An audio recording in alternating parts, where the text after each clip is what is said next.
नमस्कार। सितंबर का महीना मकर राशि वाले सभी लोगों के लिए कैसा रहने वाला है?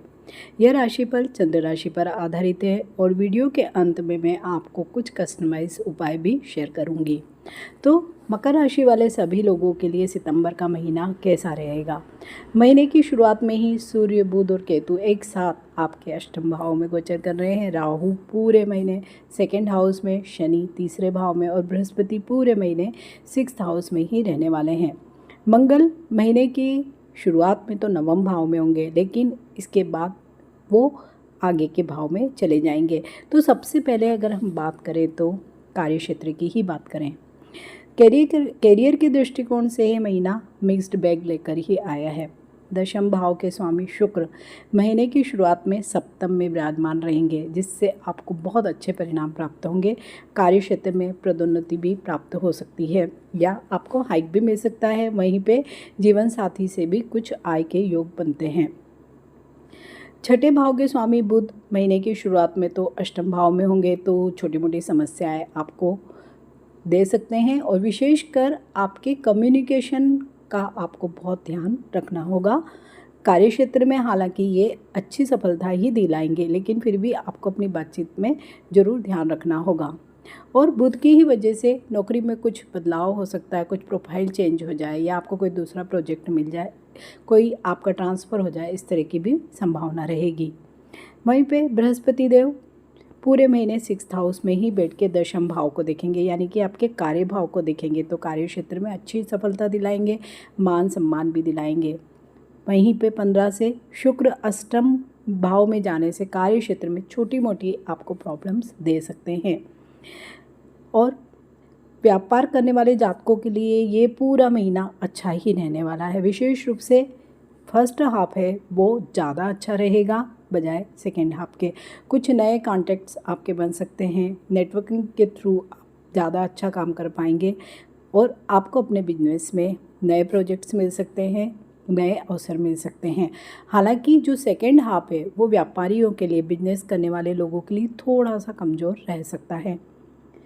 अब आर्थिक स्थिति की बात करें तो दूसरे भाव में राहु, आप धन संचय तो करेंगे, लेकिन इसकी वजह से हो सकता है कि परिवार के मध्य कुछ तनाव बढ़ जाएं या कुछ इश्यूज खड़े हो जाएं। वहीं पे तीसरे भाव में क्योंकि शनिदेव है विराजमान, तो आप एफर्ट बहुत करेंगे, बहुत डेयरिंग स्टेप्स भी लेंगे धन कमाने के लिए, बहुत ट्रेवल भी कर सकते हैं। विशेषकर जो लोग ट्रेवल इंडस्ट्री में हैं, कम्युनिकेशन में हैं, सलाहकार हैं, टीचर्स हैं, लेखक हैं, मीडिया में हैं या कोई कंटेंट क्रिएटर्स हैं, इन्फ्लुएंसर हैं, उनके लिए तो बड़ा अच्छा समय है ये।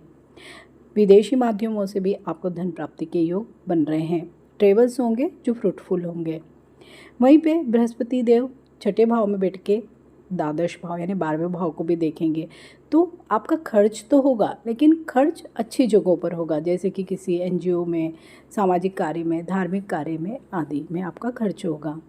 वहीं पे महीने की शुरुआत में ही सूर्य बुध के साथ केतु वो भी अष्टम में है, तो ये क्या दिखाता है? अचानक धन हानि का योग देता है। अचानक धन कहाँ खर्च हो सकता है? किसी के हॉस्पिटलाइजेशन में या कुछ ऐसे काम में जो अच्छे ना हो, बुरे कार्यों में आपका धन खर्च हो सकता है। 15 से बुध और 17 से सूर्य दोनों ही नवम भाव यानी कि आपके भाग्य भाव में चले जाएंगे, तो क्या आपकी आर्थिक स्थिति वो मजबूत होती चली जाएगी। वहीं पे 15 से शुक्र अष्टम में आ जाएंगे, तो वो आपके छुपे हुए खर्चे भी कुछ करवा सकते हैं। मीन्स मकर राशि वाले लोगों के लिए पूरा ही महीना इसी तरह का रहने वाला है। कुछ स्टार्स फर्स्ट हाफ में अच्छा देंगे रिजल्ट, कुछ सेकेंड हाफ में रिजल्ट देंगे, और कुल मिलाकर हम देखेंगे कि जितनी इनकम है उतने ही आपके खर्च भी होंगे। जो लोग भी शेयर बाज़ार में कार्य कर रहे हैं, थोड़ा सा अभी केयरफुल होके ही कार्य करें, निवेश करें तो ज़्यादा बेटर होगा उनके लिए, क्योंकि 13 के बाद हो सकता है कि आपकी कोई इन्वेस्टमेंट आपके लिए अच्छी साबित ना हो। लेकिन मंगल के दशम भाव में ही 13 तारीख को आ जाने के बाद हो सकता है आप प्रॉपर्टी में इन्वेस्ट करें, कोई भी फ्लैट, मकान, ज़मीन जो भी है लैंड से रिलेटेड वो चीज़ें आप हो सकता है खरीदें। यहीं पे वाहन खरीदने का योग भी बनता है। अगर स्वास्थ्य की बात करें तो महीना स्वास्थ्य के दृष्टिकोण से थोड़ा सा प्रॉब्लम दे सकता है आपको, क्योंकि शनि महाराज पूरे ही महीने तीसरे भाव में रहेंगे। लेकिन महीने की शुरुआत में नवम भाव में बैठे मंगल की दृष्टि उन पर होगी। मीन्स शनि और मंगल का सम सप्तक योग कभी भी अच्छा नहीं होता है, जिससे कुछ न कुछ स्वास्थ्य संबंधी परेशानियां आ सकती है।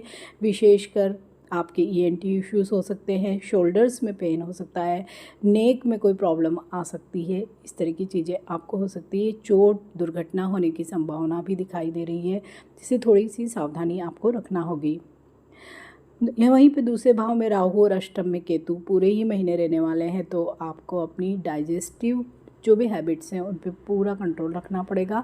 बहुत ज़्यादा आपको अपनी फूड हैबिट्स पर ध्यान रखना होगा। अभी आप बाहर का खाना या बासी खाना या जैसे जो भी फास्ट फूड वगैरह वो आप जितना अवॉइड करेंगे उतना ही आपके लिए बेटर रहेगा, क्योंकि बृहस्पति देव पूरे महीने 6th हाउस में ही रहने वाले हैं। तो पेट से जुड़े रोग ही मकर राशि वाले सभी लोगों को बहुत ज़्यादा प्रॉब्लम दे सकते हैं, क्योंकि अभी त्योहारों का भी महीना है ये। तो आप अगर जोश में या ज़्यादा खुशी में अगर कुछ ज़्यादा चीज़ें ऐसी खा लेते हैं या बाहर की चीज़ें खा लेते हैं, तो आपको कहीं ना कहीं ये बृहस्पति देव प्रॉब्लम दे सकते हैं।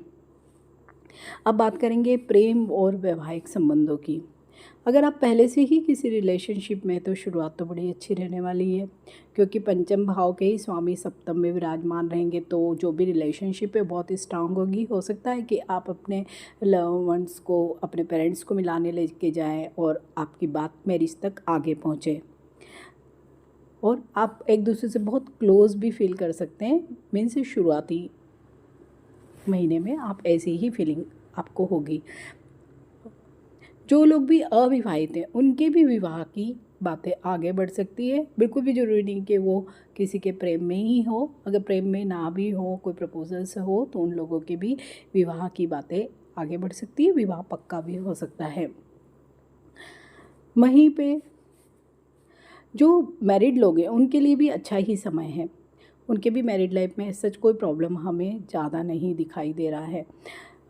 सप्तम भाव में शुक्र के बैठने से इनफैक्ट और आपकी मैरिड रिलेशनशिप जो है आपके स्पाउस से बहुत अच्छी होती चली जाएगी। हालांकि ससुराल पक्ष से कुछ छोटी मोटी कहा सुनी, या कई बार ऐसे होता है कि कोई रिलेशन नहीं रह पाता उनसे, या कोई बातचीत या कम्युनिकेशन इस पर्टिकुलर मंथ में ना हो, ऐसा भी दिखता है। विशेषकर महिलाओं के लिए यह है कि ससुराल पक्ष से थोड़ा सा अगर वो किसी भी मतभेद या मनभेद से बचकर हैं तो बेटर रहेगा, अन्यथा कुछ छोटी मोटी समस्याएं आ सकती है। पारिवारिक दृष्टि से देखें तो पेरेंट्स के साथ अच्छा सामंजस्य दिखाई दे रहा है, परिवार की स्थिति मजबूत रहेगी। और अगर आप जॉइंट फैमिली में हैं तो हो सकता है कि आपके कोई जॉइंट वेंचर आ जाए, या कहीं कुछ आप एक संपत्ति भी खरीद लें। तो पारिवारिक जनों के साथ आपके अच्छे ही संबंध रहेंगे। भाई बहनों के साथ भी आपको अच्छा सहयोग मिलेगा, उनके साथ आपकी अच्छी ही बनेगी, और उनसे कुछ आर्थिक लाभ भी आपको प्राप्त हो सकता है। हाँ, छोटे भाई बहनों से आपको कुछ छोटी मोटी समस्याएं हो सकती है। तो मकर राशि वाले सभी लोगों को क्या उपाय करना चाहिए? सबसे पहले तो इनको धन के लिए कनकधारा स्तोत्र का पाठ शुक्रवार के दिन अवश्य करना चाहिए। गणेश जी की पूजा करनी चाहिए, और गणेश अथर्वशीर्ष का भी पाठ इन लोगों को नियमित रूप से करना चाहिए। शनिवार के दिन पीपल के वृक्ष के नीचे सरसों के तेल का एक दीप जलाना चाहिए, और दशरथ कृत शनि स्तोत्र का पाठ इन लोगों को डेली करना चाहिए। तो इन लोगों को सभी फल अच्छे मिलेंगे। तो मकर राशि वाले सभी लोगों को मेरी तरफ से बहुत शुभकामनाएं। वीडियो अच्छा लगता है तो इसे लाइक कीजिए, शेयर कीजिए, और मेरे इस चैनल को सब्सक्राइब कीजिए। मिलते हैं एक नए वीडियो में। टिल देन, नमस्कार।